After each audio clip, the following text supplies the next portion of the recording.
பாரு, புவிசார் குறியீடு இங்க 69 பொருளுக்கு இருக்கு. என்னென்ன பொருளுக்கு இருக்குன்னு பாரு. இன்னும் பல பொருளுக்கு புவிசார் குறியீடு இருந்தா உலக நாடுகளுக்கு நான் ஏற்றுமதி செய்ய முடியும். இந்த சீமான் தற்சார்பு பொருளாதாரம்னு பேசிட்டு சுத்துதார, ஒருவேளை அவர் சொல்றது உண்மையா இருக்குமா? தற்சார்பு பொருளாதாரத்துல பெரிய அளவுல லாபம் எடுக்க முடியுமா அப்படின்னு யோசிச்சுக்கிட்டே இருந்தேன்.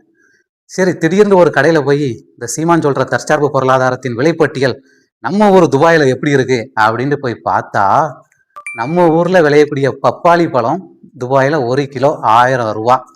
நம்ம ஊர்ல விளையக்கூடிய வாழை இலை சாப்பிடுவோம்ல, அந்த வாழை இலை ஒரு 5 பீஸ் தான் இருக்கும், 350 ரூபா. நம்ம ஊர்ல விளையக்கூடிய முருங்கை இலை 150 கிராம் தான் இருக்கும், 100 ரூபா. அதே மாதிரி நம்ம ஊர்ல விளையக்கூடிய சோத்துக்கத்தாழை ஒரு பீஸு 675 ரூபா. அதே மாதிரி நம்ம ஊர்ல விளையக்கூடிய புளி, குழம்புல கரைச்சி சாப்பிடுவோம்ல புளி, அந்த புளி கொட்டை எடுக்காம தோடோட இருக்கு, 1/2 கிலோ 400 ரூபா. கொட்டை எடுத்து தோலை உடைச்சோம்னா 1/4 கிலோ தான் வரும். அப்போ நம்ம ஊர்ல விளையக்கூடிய பொருட்கள் வெளிநாடுகளில் எந்த அளவுக்கு எவ்வளவு விலைக்கு விற்கப்படுது அப்படிங்கிறத நாம பார்த்தோம்னா அதிக அளவுக்கு விற்கப்படுது. இதை ஏற்றுமதி பண்றதெல்லாம் யாரு? தனியார்.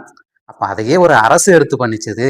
விவசாயத்தை அரசாங்கமே பண்ணி அதுல வரக்கூடிய பொருட்களை வெளிநாடுகளுக்கு ஏற்றுமதி பண்ணா எவ்வளவு லாபம் வரும்? அந்த லாபத்தை எடுத்து மக்களுக்கு நல்லது பண்றேன்னு சொல்ற சீமான் சொல்றது அப்போ உண்மையா தானே இருக்கு. நாம ஏன் டாஸ்மார்க் சாராய பொருளாதாரத்தை நம்பி போகணும்?